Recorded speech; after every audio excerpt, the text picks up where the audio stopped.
நெல்லையில் பொருணை இலக்கிய திருவிழா நிறைவு விழா. படைப்பாளிகளின் பொற்காலமாக தற்போதைய ஆட்சி அமைந்துள்ளது. பாளையங்கோட்டை நேருஜி கலையரங்கில் நடந்த பொருணை இலக்கிய திருவிழா போட்டிகளில் வெற்றி பெற்ற மாணவர்களுக்கு சபாநாயகர் அப்பாவு பரிசு வழங்கி பாராட்டினார். சிறப்பு அழைப்பாளர்களாக பங்கேற்று சபாநாயகர் அப்பாவு பேசுகையில், இந்தியாவிலேயே வேறு எங்கும் இல்லாத வகையில் நெல்லை மாவட்டத்தில் மட்டும் இதுவரை 21 படைப்பாளிகள் சாகித்ய அகாதமி விருது பெற்று சாதனை படைத்துள்ளனர். இவர்களை போன்ற படைப்பாளர்கள் உருவாக்கவும் சாகித்ய அகாதமி விருதினை தக்க வைக்கவும் இலக்கிய திருவிழா நடத்தப்படுகிறது. படைப்பாளிகளுக்கு பெருமை சேர்க்கும் வகையில் இவ்விழா அமைந்துள்ளது.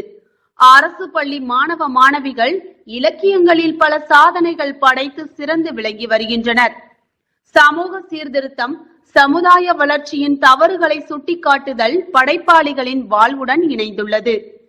தற்போதைய அரசு படைப்பாளிகளின் பொற்காலமாக விளங்கி வருகிறது.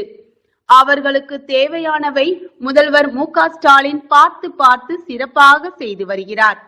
தாமிரபரணி ஆற்றங்கரை ஓரத்தில்தான் தொன்மையான தமிழ் நாகரிகம் வாழ்க்கை முறை அமைந்துள்ளது. தமிழ் மொழி இனம் மண்ணை காப்பதில் படைப்பாளிகள் முக்கிய பங்காற்றி வருகின்றனர். இவ்வாறு அவர் பேசினார். இந்நிகழ்ச்சிக்கு கலெக்டர் கார்த்திகேயன் தலைமை வகித்தார். மாவட்ட வருவாய் அலுவலர் சுகன்யா வரவேற்றார்.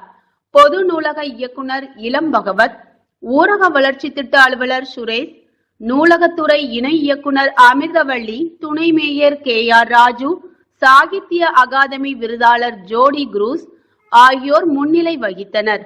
எழுத்தாளர் நாரம்புநாதன், பேராசிரியர் சவுந்தர மகாதேவன், கவிஞர் போரா, எழுத்தாளர் தீன் கவி பாண்டியன் உள்ளிட்ட பலர் கலந்து கொண்டனர்.